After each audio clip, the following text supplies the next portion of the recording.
नमस्कार। कक्षा 10वीं, विषय सामाजिक विज्ञान, अध्याय 2 संघर्षकालीन भारत। इसके अंतर्गत आज हम अध्ययन करने वाले हैं भाग 2 दिल्ली सल्तनत के अंतर्गत तुगलक शासनकाल, सैयद वंश, लोदी वंश, सल्तनत कालीन प्रशासन के बारे में। इससे पूर्व हमने दिल्ली सल्तनत के अंतर्गत कुतुबुद्दीन ऐबक, इल्तुतमिश, रजिया सुल्तान, बलबन, खिलजी साम्राज्य और उसके अंतर्गत आने वाले समस्त शासकों के बारे में अध्ययन किया। अभी हम अध्ययन करेंगे सबसे पहले तुगलक शासनकाल के बारे में। तुगलक शासनकाल खुसराव शाह की हत्या करके गजी मालिक अथवा तुगलक गाजी गयासुद्दीन तुगलक 1320 ईस्वी में दिल्ली का सुल्तान बना। सुल्तान बनते ही उसे प्रांतीय विद्रोहों का सामना करना पड़ा। तेलंगाना के राजा प्रताप रुद्रदेव के खिलाफ उसने अपने पुत्र जूना खान को वारंगल भेजा। जाजनगर जो उड़ीसा के अंदर आया गाँव है, उसमें सैन्य अभियान किया गया, जिसमें उलुग खां, जिसको जूना खां कहते हैं, उसकी विजय हुई। गयासुद्दीन का अंतिम सैनिक अभियान बंगाल के विद्रोह का दमन था। दिल्ली वापसी पर आयोजित स्वागत समारोह में एक लकड़ी के भवन के गिरने से 1325 ईस्वी में उसकी मृत्यु हो गई। इस प्रकार से खुसरो शाह के बाद में जो शासक बना तुगलक गाजी गयासुद्दीन तुगलक, उसकी मृत्यु 1325 के अंदर हो जाती है। मृत्यु होने के बाद में उसका पुत्र जूना खां मोहम्मद तुगलक के नाम से सुल्तान बनता है। उसका नाम कई संख्याओं से जोड़ा भी गया है। अंतर्विरोधों का विस्मयकारी मिश्रण, रक्त का प्यासा यानी खून का प्यासा आदि ऐसे 2 प्रकार के नामों से भी इसको जाना पहचाना जाता है। मोहम्मद तुगलक के समय तुगलक साम्राज्य 23 प्रांतों में बटा हुआ था। 23 प्रांत या मुक्त कह सकते हैं। बरनी सुल्तान की कुछ 5 प्रमुख योजनाएं थी। तो तुगलक की योजनाओं के बारे में प्रश्न आता है कि मोहम्मद बिन तुगलक की 5 योजनाएं कौन सी थी। वो थी दोआब में कर वृद्धि, देवगिरी को राजधानी बनाना, सांकेतिक मुद्रा का प्रचलन करना, खुरासान पर आक्रमण और कराचील की ओर अभियान। ये जो 5 प्रकार की बातें हैं आपके सामने मैंने पढ़ी है। दोआब कर में वृद्धि, देवगिरी को राजधानी बनाना, सांकेतिक मुद्रा का प्रचलन करना, खुरासान पर आक्रमण और कराचील की ओर अभियान, ये 5 महत्वपूर्ण मुख्य योजनाएं थी जिसके आधार पर मोहम्मद बिन तुगलक ने काम किया। सुल्तान ने 1327 से 1335 ईस्वी तक देवगिरी को अपनी राजधानी बनाकर रखा और उसका नाम दौलताबाद रखा। 1330 ईस्वी में तांबे और कांसे के मिश्रित सांकेतिक सिक्के चलाए। लोगों ने जाली सिक्के बनाना प्रारंभ कर दिया। जैसे सिक्कों का प्रचलन हुआ, लोगों ने डुप्लीकेट बनाने प्रारंभ कर दिए। अतः सांकेतिक मुद्रा भी बंद उसको करनी पड़ी। मोरक्को का यात्री इब्न बतूता लगभग 1333 ईस्वी में भारत आया।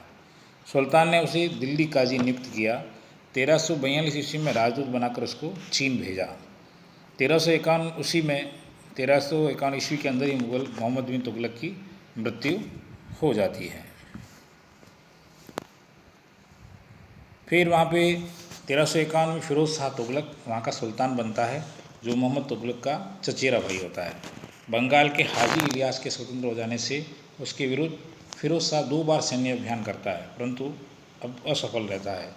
फिरोज शाह ने सरकारी सेना की नौकरी को वंशानुगत बना दिया और योग्यता की जांच करने की प्रणाली का त्याग कर दिया। यानी सरकारी और सेना के अंदर जो नौकरी वही प्राप्त करेगा जो वंश के अनुसार, परंपरा के अनुसार, उसके परिवार के अंदर जो पहले लगा हुआ है उसी वंश का व्यक्ति सरकारी और सेना की नौकरी को प्राप्त करेगा। योग्यता की जाँच करने की जो प्रणाली, कोई व्यक्ति कितना भी योग्य हो लेकिन उसको भी उसने नकार दिया। उसने अपने पुत्र फतेह खां को अपना उत्तराधिकारी नियुक्त कर सिक्कों पर अपने नाम के साथ साथ उसका नाम भी अंकित करवा दिया।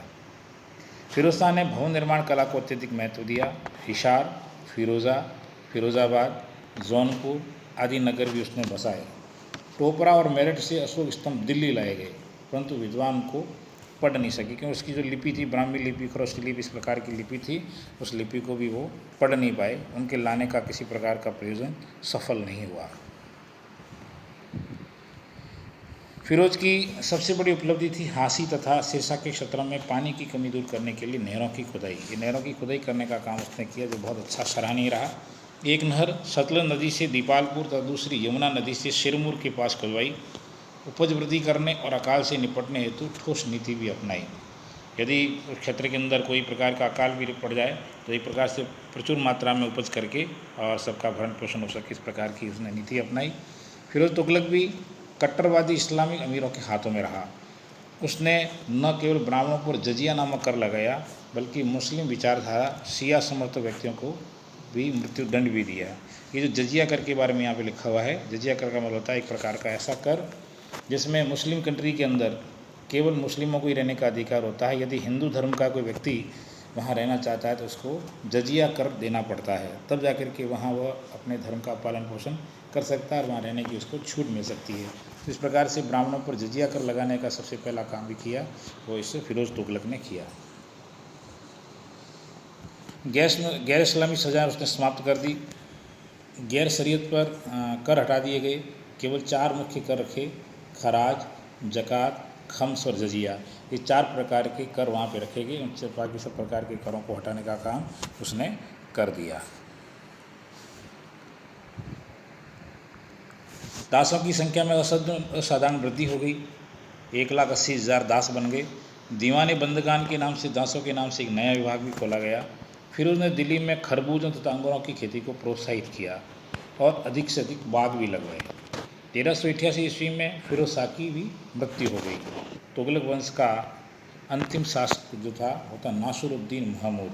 तो प्रश्न भी आ सकता है, छोटा बना सकते हैं, तुगलक वंश का अंतिम शासक कौन था? नासिरुद्दीन महमूद। इसी समय 1398 ईस्वी में तुर्क आक्रांता तैमूरलंग ने भारत पर आक्रमण करके लूटपाट की थी। इसी बीच मध्यकाल के अंदर 1398 में एक तैमूरलंग नाम का तुर्क देश का आक्रांता था।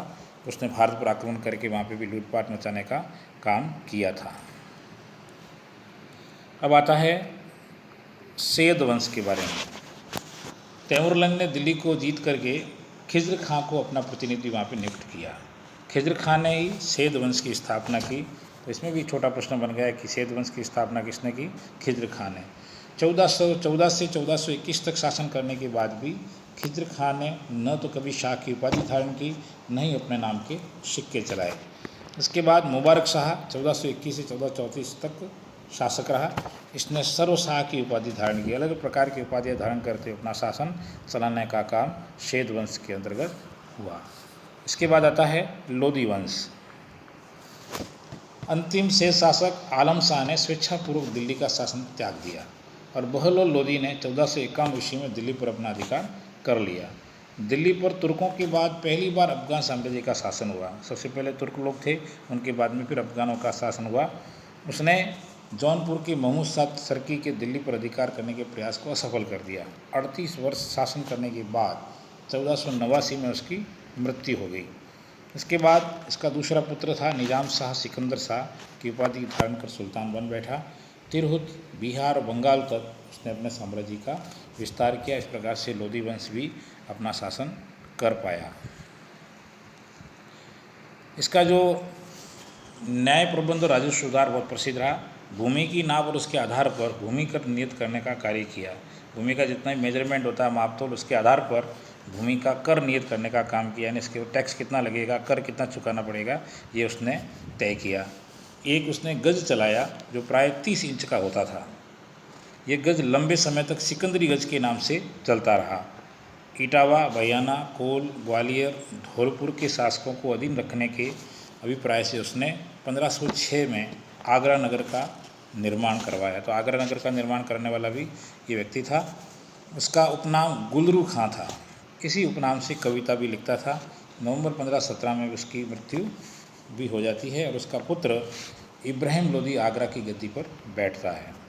1517 से 1518 में इब्राहिम लोदी और राणा सांगा के मध्य बहुत महत्वपूर्ण युद्ध होता है, जिसमें लोदियों की हार हो जाती है। राणा सांगा एक प्रकार से अपने साहस का परिचय देता है और इब्राहिम लोदी को हरा देता है। 1526 में पानीपत के मैदान में सिकंदर बाबर से युद्ध में हार जाता है। इतिहास में युद्ध जो होता है ये पानीपत के प्रथम युद्ध के नाम से प्रसिद्ध होता है। पानीपत का प्रथम युद्ध जो लड़ा गया था सिकंदर बाबर के बीच में, यह युद्ध युगांतकारी सिद्ध हुआ। भारत में मुगल वंश की स्थापना भी इसी युद्ध के साथ में हुई, ऐसा इतिहास में पढ़ने को हमको मिलता है। अब आता है सल्तनत कालीन प्रशासन। दिल्ली सल्तनत काल के अंदर प्रशासन के अंदर किस प्रकार से कैसे कैसे दायित्व दिए हुए थे, उन दायित्वों के बारे में अपन अध्ययन करते हैं। सबसे पहले सुल्तान की उपाधि। सुल्तान की उपाधि तुर्की शासकों द्वारा प्रारंभ की गई। मोहम्मद गजनवी सुल्तान की उपाधि धारण करने वाला पहला शासक था। राज्य की संपूर्ण शक्ति सुल्तान के हाथ में थी। वह पूर्णतया प्रधान न्यायाधीश, राजनीति और मजहब दोनों क्षेत्रों में अधिपति होता था। सभी प्रकार के अधिकारों से युक्त वहाँ का सुल्तान होता था। वह न्याय भी करता था, राजनीति भी करता था, और धर्म के बारे में कोई निर्णय होता था वो भी निर्णय करने का वो अधिपति होता था, यानी सर्वाधिकारी होता था। सुल्तानों से अपेक्षा की जाती थी कि वे उलेमा की वर्ग की राय माने। फिर आता अमीर। ये अमीर क्या होता है? सुल्तान की शक्ति पर अमीर वर्ग का प्रभाव रहा। अमीर के दो वर्ग, तुर्क और गैर तुर्क थे। इल्तुतमिश के काल में 40 अमीरों का समूह चहलगामी कहलाता था। शासन की योग्यता और अयोग्यता के आधार अनुसार अमीरों का दरबार में प्रभाव कम ज़्यादा होता रहा। केंद्रीय शासन संस्था मजलिस से खलवत मंत्री परिषद की तरह होती थी। वज़ीर, आरिज़ मवालिक, दीवान इंसा, दीवान रिसालत, इस प्रकार के 4 स्तंभ थे। वज़ीर का कार्यकाल दीवान वजारत कहलाता था। इसे वित्त विभाग कहा गया। मुस्तफ़ी यानी महालेखा निरीक्षक, खजीन जिसको खजांची कहते हैं, खजाने का एक प्रकार से सार संभाल करने वाला, मजवादार हिसाब संग्रह करने वाला, इस विभाग के कर्मचारी होते थे। जलालुद्दीन खिलजी ने दीवान वकूफ़ और अलाउद्दीन ने दीवान मुस्तखराज विभाग की स्थापना की थी। ये वित्त विभाग के अंतर्गत आते थे। मोहम्मद तुगलक ने भूमि को कृषि योग्य बनाने हेतु दीवान अमीर कोही की स्थापना की थी। इस प्रकार से अलग अलग प्रकार से दायित्व दे करके सारा प्रशासन वहाँ का चलता था। दीवान इंसा पर शाही पत्र व्यवहार का दायित्व था। दीवान रियासत का कार्य विदेश मंत्री की तरह था। विदेशों के बीच, एक देश से दूसरे देश के बीच में कैसे संबंध स्थापित किए जा सकते हैं अच्छे, उस प्रकार की व्यवस्था रहती थी। सदर और सुदूर धर्म विभाग का प्रमुख होता था। इसका कोष अलग होता था जिसमें जकात से प्राप्त धन एकत्रित होता था। काजी उल कुजात न्याय यानी बरीद ए मुबालिक सूचना के विभाग थे। दरबार और राजमहल के लिए 6 कर्मचारी होते थे। दरबार और राजमहल के लिए 6 कर्मचारी की नियुक्ति की जाती थी। वकील दर, बारबक, अमीर हाजिब, अमीर शिकार, अमीर मजलिस, सर ए जहांदार, इस प्रकार से 6 कर्मचारी है जो दरबार और राजमहल की रक्षा के लिए, सुरक्षा के लिए, सलाह के लिए नियुक्त किए जाते थे। सल्तनत काल सैन्य धर्म और सापेक्ष राजतंत्र कहा जा सकता है। युद्ध के समय लूट के सामान को खम्स कहा जाता था। तो ये एक छोटा सा प्रश्न बनता है, लूट के सामान को क्या कहा जाता था युद्ध के समय? खम्स। प्रांतीय शासन केंद्रीय शासन का प्रतिरूप था। प्रांतपतियों को वली या नाजिम कहा जाता था। प्रांतपति की नियुक्ति सुल्तान द्वारा होती थी। शिक जिले का राजस्व अधिकारी होता था।